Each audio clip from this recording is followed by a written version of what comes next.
Hey everyone, and welcome to another episode of The Theorist, here with your host, Vanity Pride. And of course, we're taking a look at Tower of God, the usual thing. But in this intro, I actually do want to talk about Danganronpa 2. Danganronpa has been my obsession, as you guys know. I already talked about how I plan to do this Negami one-shot series in October. But aside from that, I've been following the playthrough of Danganronpa 2 on YouTube.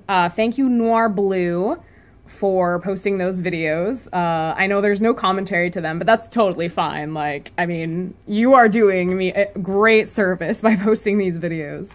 And then I'm just super excited for when Berlizzi will get around to Danganronpa 2. Right now he's on Danganronpa 1, and I kind of went ahead and found these Danganronpa videos without commentaries because I plan to do a Danganronpa themed party for my birthday coming up in December. And so I was like, I need to do my research. And it's like, as much as I would love to just follow the path with Berlizzi straight through, it's like I couldn't afford to wait around. So I know Berlizzi's catching up, though. He's posted 3 new videos since I last took off and, you know, went with these commentary-less videos. But yeah, I'm looking forward to watching his videos again. And he's great. So if you guys have not heard of Berlizzi, please do yourself a favor. Find him on YouTube. He has 2 channels. One's iBerlizzi. That's where he's playing Danganronpa. He's played Sims, Last of Us. Last of Us was great. What else has he done? There's another one that I really loved. Oh, Doki Doki Literature Club. It was so good. And then he has his Berlizzi channel, which is, you know, the roasting of cartoons. That's what got him famous. So his roasts are great. The Kairu roast is the best. It will not disappoint you, I promise. And he's also doing like a cooking show as well. So those are entertaining videos to watch as well. I'm still waiting for his 3rd cooking video. But so far he's done pancakes and tacos. Very entertaining stuff to watch. So I highly recommend that. But anyway, Danganronpa 2 predictions. So for those of you guys who are not caught up or who have just started playing it, I'm going to be talking about Trial 2. I really want to make some predictions, so I thought, hey, why not take advantage of my videos that I do for Tower of God and throw in a little something different, you know? So again, if you guys do not want spoilers, I will provide the time that you can skip to in the description. So just follow that. I'll give you guys a few seconds right now, a few moments of silence for you guys to be able to do that before I start delving into spoilers and stuff.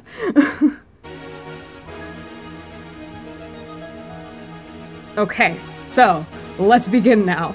So Trial 2, okay, is about to start. That's where I am on Danganronpa 2. So meaning the 2nd murder has already taken place. Sadly, it was Mahiru who was the ultimate photographer. And so I have my suspicions of it being Hiyoko, which is, she's such a brat. She's so horrible and annoying, and I just need her to go. I wanted her to be the first victim, and sadly that didn't happen. I know it's bad to wish bad on people, but like, she's really so annoying, and I just need her out of the picture. So she's my suspect, as well as Fuyuhiko. Fuyuhiko is my precious baby. He's the ultimate Yakuza. You know, he's kind of a little shit, but he's precious nonetheless. But yeah, no, he's definitely high up on the suspect list. Because the motive that Monokuma gave them was this game called Twilight Syndrome, something like that. And it's actually based on memories that Fuyuhiko, Hiyoko, Mahiru, and a few other students had. But Monokuma, of course, had wiped away all these memories of these students, not just those select few who the game is based off of, the Twilight game, or the Twilight Syndrome. Let's clarify that. But, yeah, all the other students in class number 77. So anyway, I say it's Fuyuhiko because someone said something about, like, okay, there's only one guy in the game, and then he was talking about how, like, oh, he's gonna get revenge because his sister had gotten killed off. And so he's definitely on my suspect list. And I think the plot twist to the trial, just to like make this short, I'm sorry guys, I don't want to drag on this forever, but I feel like that Hiyoko kind of set it up to where Fuyuhiko could have committed the murder of Mahiru, but I feel like Hiyoko in the end is going to be the guilty one. But there's also Akane. She had shown up with all this like blood, and she claims that it was from some fight she had with Nekomaru, but I'm like, that's suspicious though. Like, you know, you could have done this to Mahiru and you're just like, oh yeah, I got into a fight with someone else. Like, I don't know, but I feel like that's too easy. And who knows, honestly, I think it's gonna be just someone else altogether. It's not gonna be that easy to where it's like Hiyoko or Fuyuhiko, because like a lot of the evidence that the students have collected points to either Hiyoko or Fuyuhiko, but I feel like it's just too easy. I mean, all these trials, they make it seem that way. It's like, that's how they work. They pinpoint it to someone, but then it ends up being someone completely different. So I don't know, guys. I don't know how this is gonna go down, but that's my prediction, and I'm really hoping it's Hiyoko who goes, because she just needs to go. But anyway, that's pretty much it for that. I do want to do a few quick shout-outs, and then we'll get right into the action of Chapter 321. So I have a long overdue shout-out to make, and that is to Eder Dellen on Tumblr. So this shirt that I have on, it's a pretty long shirt, so I'm wearing it with leggings, and I feel it's very Andrassi-esque. I know I had made a post on my social media like months before when I got this shirt, and so Eder Dellen saw my post on Tumblr, and they decided to do fan art of Andrassi in this outfit, so I was completely honored, and I was like, oh my gosh. So like I said, it's a long overdue shout-out. Thank you so much. And I mean, here's the images for you to see, but yeah, definitely check out Eder Dellen on Tumblr. So yes. And the last shout out that I want to do is to Dr. Crafty. So he recently just released episode 50 of his series aptly named Dr. Crafty. And so if you guys are fans of Yu-Gi-Oh, you're going to love this episode because there's a lot of Yu-Gi-Oh-ness happening in it. I personally haven't seen Yu-Gi-Oh. I've seen like an episode of the parody, and I think it is the parody that Dr. Crafty's referring to in that episode. But it was an entertaining episode to watch. I really love Sasha. She's super cool. Dr. Crafty, of course, is marvelous. And I actually did watch episode 1 too. So I'm kind of watching it out of order, but I saw episode 1 today. Honestly, you guys won't be disappointed. It's pretty great. Like, the music is poppin', the show is witty, and it is definitely entertaining. And also about episode 50, there is a surprise guest toward the end there, so take a guess at who that is, guys. But yeah, so shout out to Dr. Crafty. Check out his show. It's really awesome. I'll go ahead and read you guys the description here because I won't do it justice by making up my own. So, welcome to the lair of Dr. Crafty, where monsters are made. Watch as the mad scientist shows the maddening methods that concocts characters to delight and amaze. Maybe you wish to hire the good doctor to make a character concoction for you. For a reasonable price, that is. If so, you've come to the right place. So sit back, relax, and enjoy the show. And with that said, we'll go ahead and dive right into Tower of God. So Chapter 321 of Season 2, The Last Station, Part 6. So we get a recap as usual, and we get a few new images along with that recap. And that includes images of Team B. So poor Team B is caught up in the midst of this attack, and I was just like, oh my gosh, are they gonna survive this? Are they gonna make it to safety, right? But we will see later on. So in the meantime, Pollock seems to be the only one who took any damage from White's powerful blow, because everyone else was protected by Xianhiha's spear Sylphide. So basically it's these purple bubbles that are surrounding your soldiers, protecting them from any attack of White's. So I feel like White was not expecting that at all. You know, he kind of probably expected the soldiers to defend themselves, and it was gonna be futile, but frickin' Xianhiha has the power, and she protected them as best she could, and she did not fail. She succeeded. While on the other hand, White just used up all his power, and I feel that what he did was in vain. So he ends up falling again, and there's really no surprise there. So honestly, I don't know why White just went crazy doing that. But maybe he had a reason. I'm trying to think now, because he does end up getting imprisoned. So I'm wondering if he purposely got himself imprisoned just so, you know, he can recuperate his energy and then maybe, like, do some damage on the inside. Like, I don't know. Those are my thoughts right now that just kind of clicked in my head. And I'm like, oh, hey, maybe that's the reason why he did it.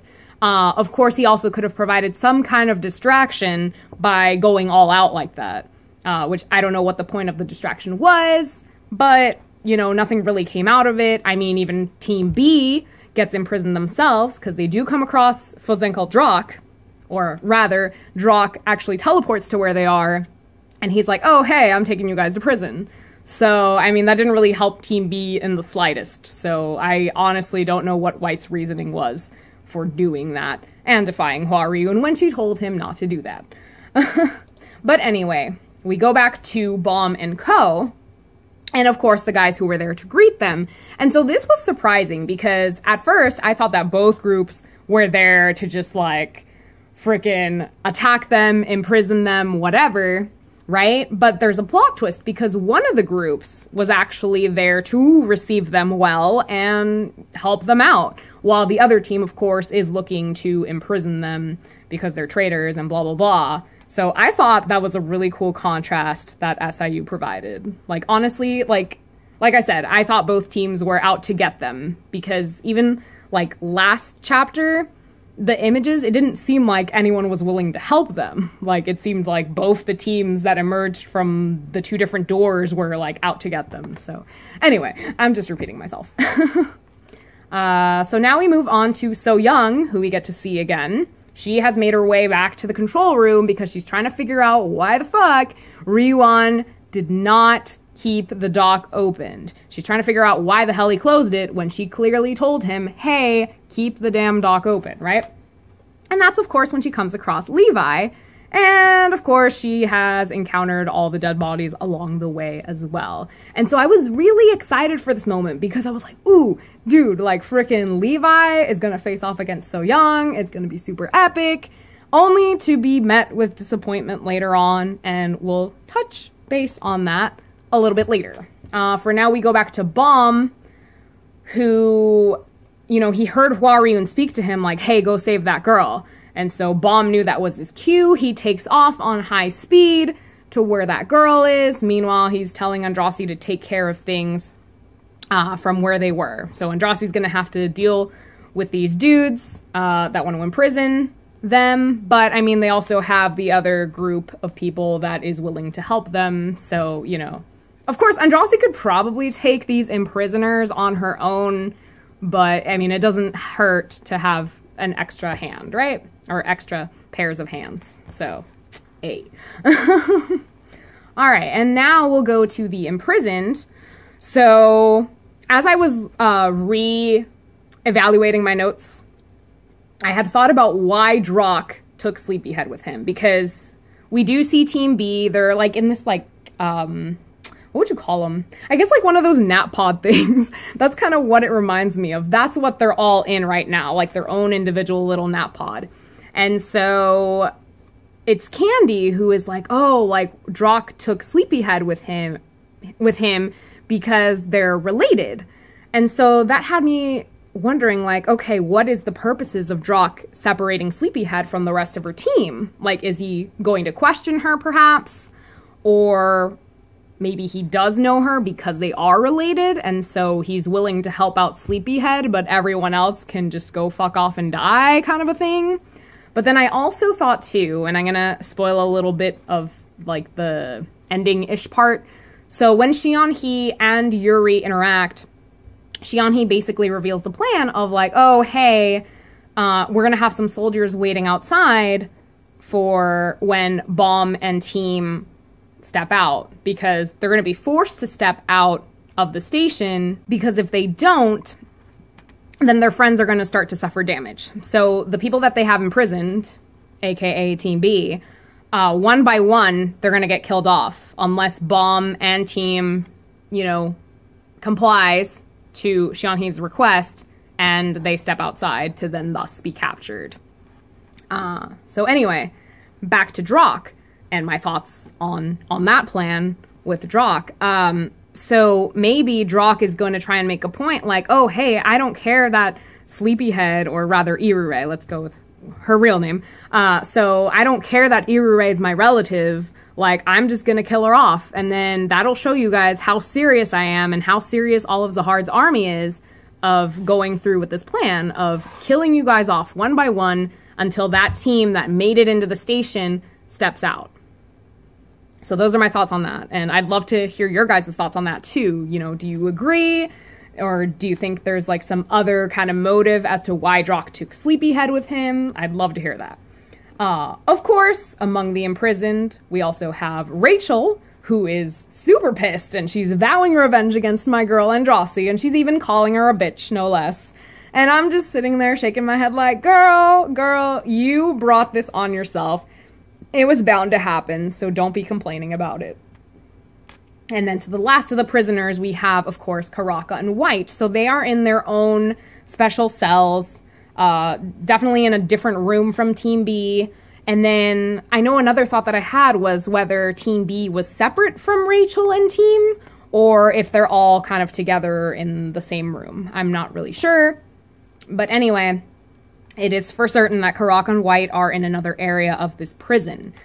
And so the thoughts that I had on that were, there's these things surrounding both Karaka and White. Of course, they're in their own thing, right? Kind of like how Team B, like they have their own little sleep pods. In the case of Karaka and White, they're kind of surrounded by this like gold lining, I guess you could call it. So I'm wondering if that kind of has them unconscious, if that is like forcing them to be unconscious, or if both White, you know, well, obviously White has his reasons to be, you know, unconscious because he used up all his power. As for Karaka, his eyes aren't as bright, you know, because he has like the yellow eyes, right? You don't see the yellow eyes. It's like pitch black. So I'm wondering if he's just kind of chilling, or again, if that gold thread thing caused him to, you know, just fall unconscious. I don't know. But those are my thoughts on that too. And so, okay, we've reached the part of the Xianhe and Yuri interaction. I mean, I kind of basically said what it was going to be, but I can go ahead and read that real quick for you guys. So these are just all Xianhe's lines. I just heard from the station a moment ago. It looks like a group of regulars somehow managed to enter the station. There's a good chance that they're the companions of the regulars we caught, since their escape appears to have been very well organized. As long as they're in the station, there's no way for us rankers to lay a finger on them. So as of this moment, until they walk out of the station themselves, we're going to execute the hostages we captured one person at a time. This is the only way to get them to leave the station, since it's an area for regulars. Thankfully, they seem to be close to their companions, so they'll have to come to us to stop their companions from being executed. All right, and then we finally reached the point of the whole me being disappointed. Because like I said, I was hoping to see So-young and Levi battle it out. But of course, she hesitates to answer whatever question it was he asked her. And so now he's doing that question mark choking thing on her. And he's in the process of asking her another question. And that is whether she is working with the people on the train. And that's when Bomb shows up in time before So-young becomes another victim on Levi's roster. And so I'm excited. So, you know, I was disappointed at first, because I was really hoping to see So-young battle it out with Levi, like I said. But it is exciting to see that Bomb is now going to be the one to face off against Levi. So I am curious to know what other moves Levi has, because I'm pretty sure that he's not going to be able to choke Bomb that easily or at all. Like, you know, he was able to do that with Riwan and kill him off. He probably did the same thing with all those other soldiers that were kind of, you know, keeping watch of the control room. And he was really close to doing it with So-young as well here. But with Bomb, it's not going to be that easy. So I'm really intrigued to see what other moves Levi has up his sleeve. And, you know, how Bomb is going to fare against him too. Because, you know, Levi is a pretty powerful dude. So, you know, we'll see what happens. Not, of course, not at, like, young Zahard level status, but, you know, he's still pretty strong. So I'm just super excited to see what'll happen between the two of them there. And then, to conclude the chapter, we end with the arrival of the assistant squadron commander, and he is accompanied by Division 1. And so this squadron commander dude is a high ranker by the name of El Pathion, who is this hella tall dude, and he looks super intense too. And honestly, I think it's going to be hard to face off against him. Whoever it is that is going to face off against him, or even if it's like a group of people, like, I feel it's going to be rough. But based on the last bit of dialogue for this chapter, I feel like Yuri is going to be his prime victim or prime target. I'm not trying to kill off Yuri, guys, I promise. But I feel that she is his target just based on what he says here. So he says, why would the princess be on the train? This is very suspicious. And of course, he's referring to Yuri because someone had mentioned to him, like, oh, hey, she left the train. And he's like, oh, really? Curious. So, yeah, I mean, Yuri could be facing off against him. Of course, she has her, you know, Black March and Green April. Shouldn't use them both together at the same time, of course, but she can definitely use one of them. You know, more specifically, Green April could work too, just based on how that went with Karaka earlier. So, you know, she could easily use that against this squadron commander. And really, would the squadron commander be able to really do anything with Yuri or, like, do anything to her? Like, could he really, you know, kind of claim battle with her when she's a princess? I mean, he'd be defying Zahard and the princesses, so that's bad. So maybe Yuri isn't who he's going to face off against, but who knows? Who knows? So that was pretty much it for the chapter. I mean, I already kind of listed off my predictions, I guess. You know, what is Fozenkel Drock's intentions with Sleepyhead? And, you know, again, curious to see how the battle is going to go between Bomb and Levi. But that's pretty much it that I had.